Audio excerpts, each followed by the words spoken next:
So I caught a documentary on Netflix called Inside the Manosphere. It's a documentary that's done by Louis Theroux, who is a documentarian.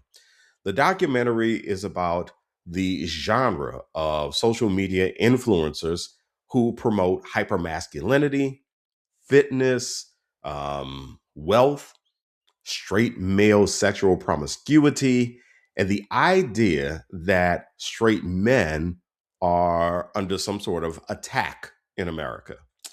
It features several people. One person called H.S. Tiki Taki, who's actually English. His name is Harrison James Patrick Sullivan.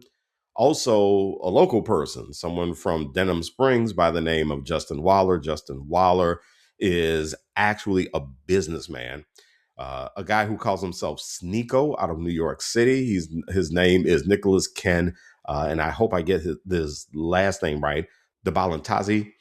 And then the next person is somebody who honestly I find very troublesome. And his name is Myron Gaines. But his real name is, get this, Amru Fudul. He's Sudanese American. Now, when I looked him up, I get to his LinkedIn, and his LinkedIn has him listed, or he lists himself on LinkedIn as, get this, the Imperial Wizard of the Ku Klux Klan. Now, you heard me right. This dude is Sudanese American, as in his people are from the Sudan, as in Africa, as in he looks like his roots are in Africa. So, what this thing is on LinkedIn, this position that he has listed as an official job, I don't know. But he's the host of a podcast called Fresh and Fit. He has a co-host by the name of Walter Weeks, and I looked Weeks up. His LinkedIn is pretty tame, and he's not in the documentary. But someone who is mentioned prominently several times throughout the documentary is Andrew Tate, and Andrew Tate is someone who is British American or American British. I don't know which one it is, but um, he is a self-proclaimed misogynist. Now, these cats all come from the so-called bro culture. The bro culture, according to a Reddit post that I caught, and I have an idea what it is, but I was really looking for somewhat of a, for lack of a better term, a formal definition. Bro culture is a workplace or social environment, as this post says, dominated by young, often privileged men that prioritizes stereotypically masculine behaviors. And frequently, these behaviors are more wrapped up in sex and sexism and sexuality, but then also bullying and misogyny. It functions by making men the default, creating an exclusionary atmosphere for women and minorities, the post says. Now, I don't really want to get into the people, although, I will reference the guys who appeared in this documentary a couple of times, but I don't really want to get into who they are. I'm really much more interested in the genre itself and the trouble that I have with this genre, and quite frankly, the trouble a lot of people have with this genre.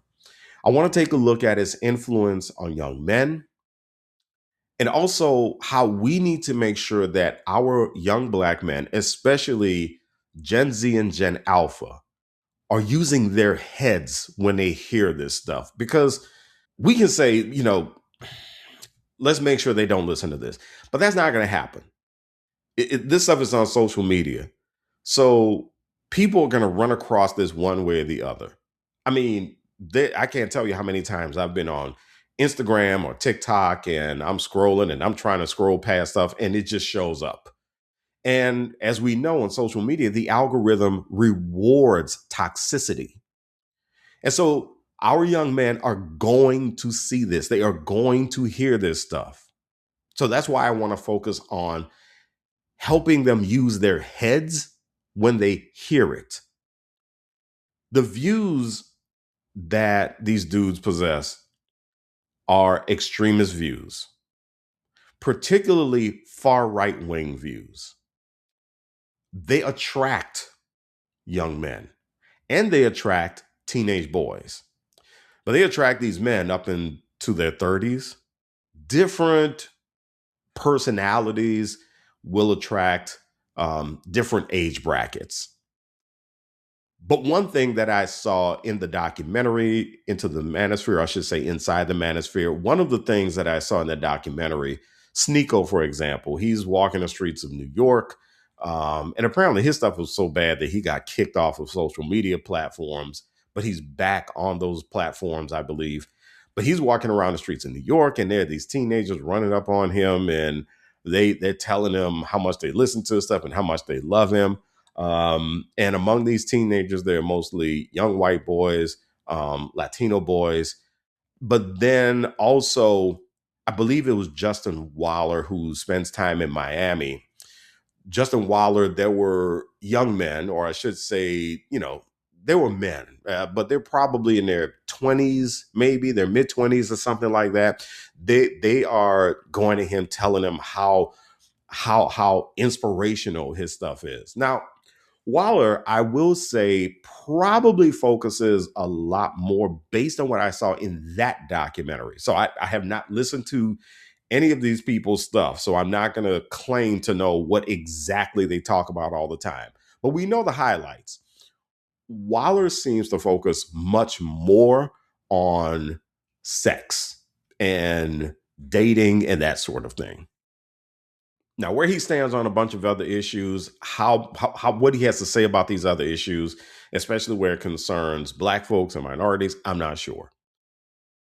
But the other thing about these podcasts and this movement is that they promote antisocial behaviors, and they also promote actions without consequences. And let's be clear, some of these jokers have been in some deep legal trouble. Andrew Tate is one of them. HS Tiki Taki, he's been in legal trouble as well.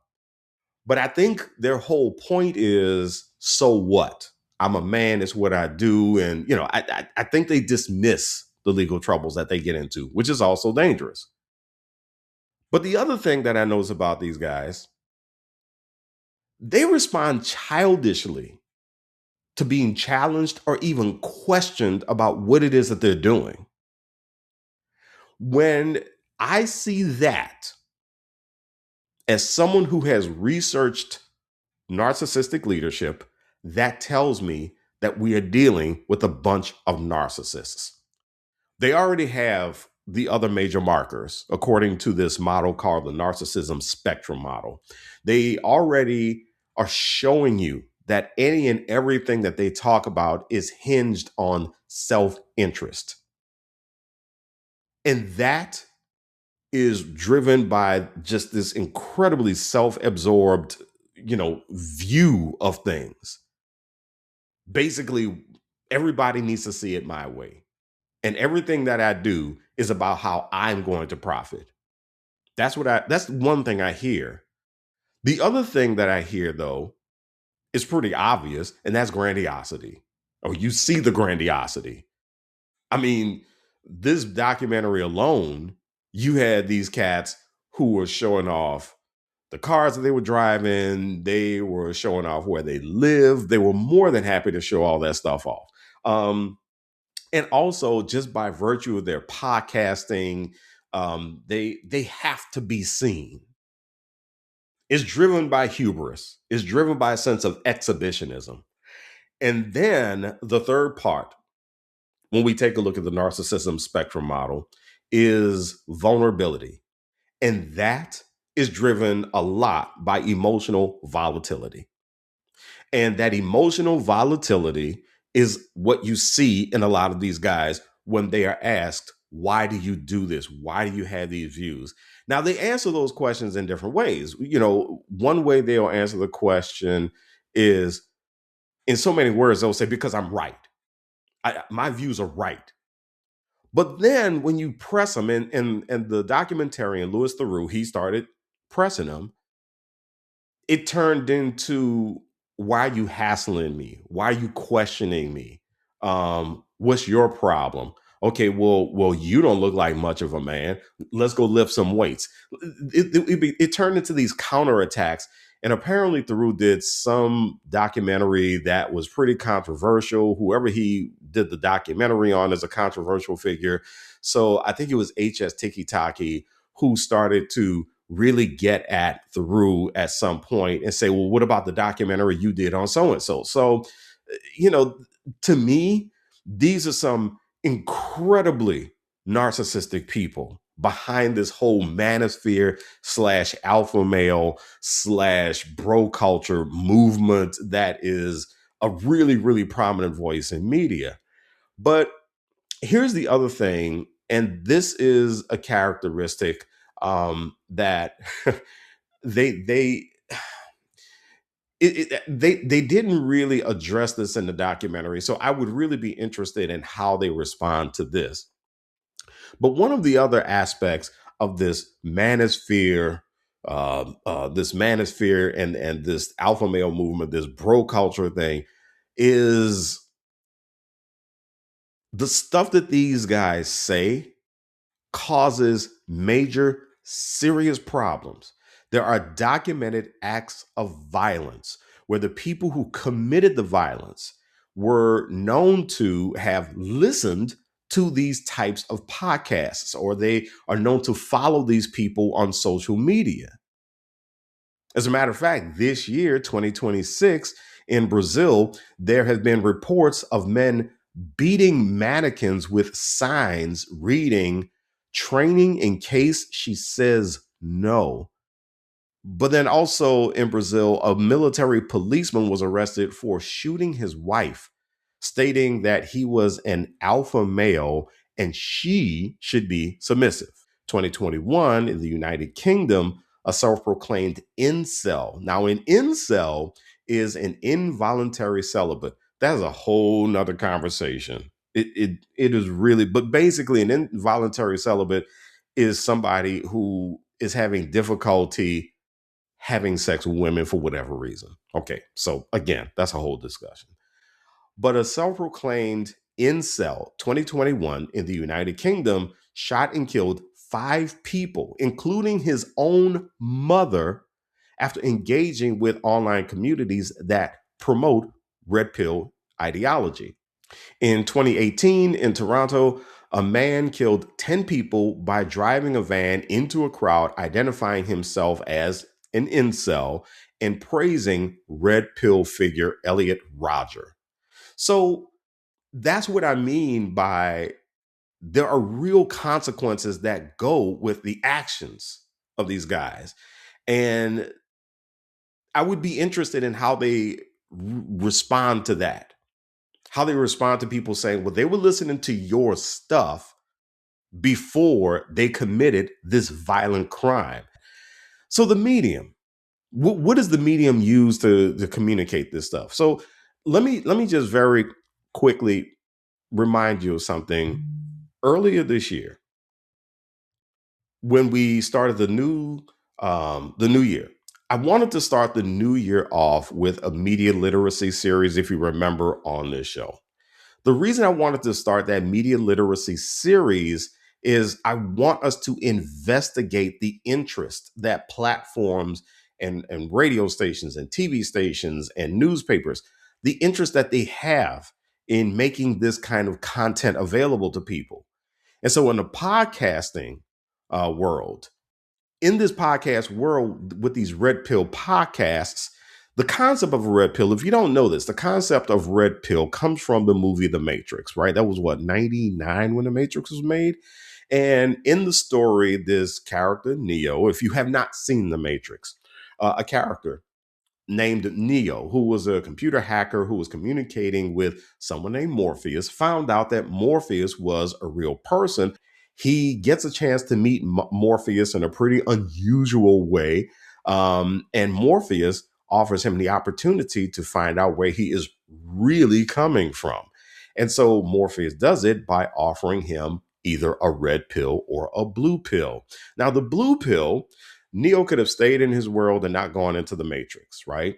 Now, the way that I imagine these guys characterize blue pill people, and I'm sure I would be a blue pill person, the way that they characterize these people are the ones who are okay with things like women's rights. They are okay with women having equal power in the house and that sort of thing. They are okay with feminism. They are okay with Black people having equality with people outside of the US or outside of the UK, because the UK has their own problems with nationalism as well. They're okay with this stuff, right? So that makes us bad people. Slap my hand. But the red pill, which is what Neo took in the movie, is where you get to see how the world really works and what's really happening in the Matrix. And so for them, for these dudes, they are the red pill people because they see very clearly that straight men are under attack by women and feminists and Black people and other minorities, and straight men are at a huge disadvantage in this society because nobody wants us around. So they just let all these conspiracy theories just fly, and they make all kinds of excuses. And quite frankly, they act like a bunch of entitled children. The big issue to me is the kind of boy or young man who's most susceptible to this genre of media. And the kind of boy or young man who's most susceptible is someone who's lonely, who's resentful over failed relationships. So that's where the incel thing comes in, wanting a better dating life. And specifically, they go online for guidance. But see, it's an act. It's entertainment. For the people doing these podcasts, it's entertainment. And I imagine that if you ask them about the incidents in Brazil, the UK, California, wherever these incidents have happened, Toronto, I imagine that their response would be, I'm not responsible for that. These are people who have their own minds and they should use their own minds and they shouldn't take what we do so seriously. And that's why it was so important to me to talk about media literacy. See, these people all exist on platforms that are profit driven, right? And as I mentioned in the media literacy series, these platforms have agendas. These platforms are run by people. They have CEOs. They got people they got to pay. How do they make their money? They make the money on advertising. How do they get advertising? They get advertising by getting clicks, by getting views, by getting listens. And whoever is going to bring all of that critical mass of followers and users, whoever's going to do that is good with the platform. So the platform takes no responsibility. Note that I said Sneeko was kicked off of social media, but now he's back. So what do you think happened when he got back? How do you think these platforms profited when he got back, when they let him back on? So the thing is that the people who were part of this genre, this red pill podcasting genre, they're just along for the ride. And they're just trying to fill their own pockets by any means necessary. They do have sponsors. They have financial supporters. As you and I know, that is the game. But there's even more proof that this whole bro culture, alpha male, manosphere movement is a sham. Check out this Instagram post. And this is from CNN. They speak liberal, they have liberal friends, and then they go online and they are a white supremacist. This is Vera Papasova. She spent the last year dating far-right men in New York City for a story for Cosmopolitan magazine. They're the most insecure men I've ever sat down with. It was really difficult to have some of these dates because they were so insecure, because they don't really know who they are and they don't know how to figure that out. She said the men she dated got all their news and information from the so-called Manosphere. They did not listen to anything else. They're only listening to independent media, and they're only listening to men talking to men. They love the UFC guys. They love the MMA guys because those guys do what they can. They're modern gladiators. They're badass. One of these guys brought me to a political meeting. And did they talk about politics? Barely. They talked about, it was a bunch of men complaining about girlfriends and wives, regurgitating Andrew Tate type of advice about how to train your girlfriend, how to train your wife to be submissive. And so this group was supposed to be a political group, but they're talking about relationship problems. And the fact that that's what most of the time was spent on, you don't need to be a neo-Nazi. You need therapy. You have to incentivize someone to want to be better. You can't just say, let's make men better. The thing about these guys is their biggest support system is online, but that also is very isolating, and isolation is what breeds hatred. People have to really think about, do you have the capacity to talk to people that you don't agree with? Because that one nice conversation you might have might change someone's day enough to not have to seek out help in an online support group, which is actually a bunch of white supremacists using political beliefs as an excuse for how they feel. Okay, so the question is, now what? Now what do we do? Because to me, it is mission critical that we help our Black boys and our young Black men think critically about what they hear when they run across this material. And there are 7 things I want to leave you with. Number 1, if one of our boys and young men shows sign of drifting in the direction of this manosphere, this bro culture or whatever, ask them questions and listen to their answers. Don't just ask them questions and when they start answering, cut them off and say, you need to stop listening to that stuff. No, listen to those answers. Because you need to hear how they're processing this, why they think is worth listening to, especially if it looks like they're starting to buy in. 2, advise them that words are actions. Words are powerful. They have real consequences. And those real actions come with consequences that will get their little black butts in trouble. Now, maybe some of these other folks, they can go ahead and they can escape it and they can deal with it. And they have enough money to go get lawyers and the lawyers can do what they want. But your poor little black butt, you don't have what they have. So if you listen to this and you try to parrot what you hear, you're going to be the one in trouble. And when you get in trouble, it's going to be a whole different ball game. You are not Andrew Tate.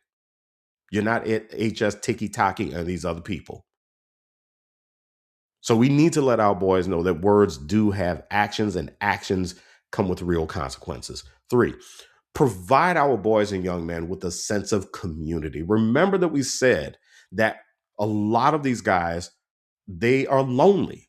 They are in the loneliness epidemic. So surround these boys and young men as much as possible with love. Don't leave them hanging and coming to their own conclusions about the world based on bro culture / manosphere media. 4, help our young boys and our young Black men dream about the world that they want to live in. A lot of angst comes from the frustration or the feeling of hopelessness that you'll never see this kind of world. A lack of faith in others. This isn't new. We saw this with gang culture in the 80s and 90s. We saw it then. We saw that there were young boys, young Black men who felt hopeless. They didn't think that they could dream of a better world. And so somebody got to them and convinced them that gang banging was the way out. And for a lot of them, it was not the way out at all. 5, don't try to make our young Black boys or Black men, don't try to make them look stuff up. And bear with me on this. Don't get into look it up. Look it up. If you think he's telling the truth, look it up for yourself. I'm not saying don't hold them accountable, and I'm not saying don't encourage them to do homework. But before you get into look it up and figure out why you're messing up and all that other good stuff, ask them why something makes sense to them. And ask them what they have done to verify what they're hearing. Actually, a friend of mine did this not too long ago. He and his son is in his 20s. He and his son were having a discussion about something. His son started to repeat some information that he heard, and it wasn't from the Manosphere, but it was some information that he got, I think, from AI. AI is not the enemy here, but he did get some information. What my friend did was he said, "Are you sure?" He didn't get upset. He said, "Okay, are you sure about that?" And his son, "Well, yeah. He said, "Okay, well, show me where you got it from." So his son goes in and looks it up. He said, "Now read what you just found." So his son reads it out, and then he started asking him a series of questions, and he was able to encourage his son to dig a little deeper. And his son found out that what he read was not accurate. Number 6, if they are treated like outcasts for whatever reason, help them embrace their uniqueness. Now, with young Black boys and young Black men, being treated like an outcast is not hard at all. You're listening to someone who felt like an outcast at some point. I came from a family where my daddy was singing opera. My mother was a math teacher. They both had master's degrees. In the neighborhood where I grew up, that was not a common thing. And so I got picked on. I got picked on for, quote unquote, talking white. And at some point during my life, in my late 20s, I started to drift into the direction of conservatism. It's not a bad thing. I don't think being conservative is a bad thing. However, my brand of it was to do it because I was angry at what was happening in my life. So I wasn't running towards something. I was running away from something into having a conservative mindset and starting to adopt a conservative ideology. So I was starting to do it out of spite. And nothing, if you're liberal or progressive, nothing done out of spite is productive. And that's what we don't want to happen with these boys, because our young Black boys and young Black men could easily run in this direction, this red pill direction, if they are starting to feel as if they are being kicked out of their community or if they do not belong in their community. It could be the music that they're listening to that people decide to alienate them over. It could be the TV that they watch, the film that they watch, the social media platforms, the way that they interact on those platforms. It could be their religion, or it could be the fact that they don't adopt a religion or any faith practice at all that could make them an outcast. It could be their sexual preference or their gender identity that could get them alienated from communities. And when that happens, they run toward things like red pill podcasting. And then finally, number 7, let our young Black boys and young Black men know that we do things differently in the Black community for a reason.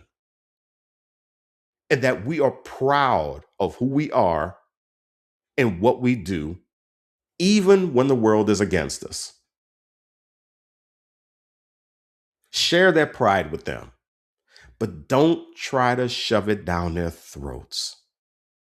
So at the end of the day, this is, again, not about keeping this kind of material away from our Black boys and young Black men.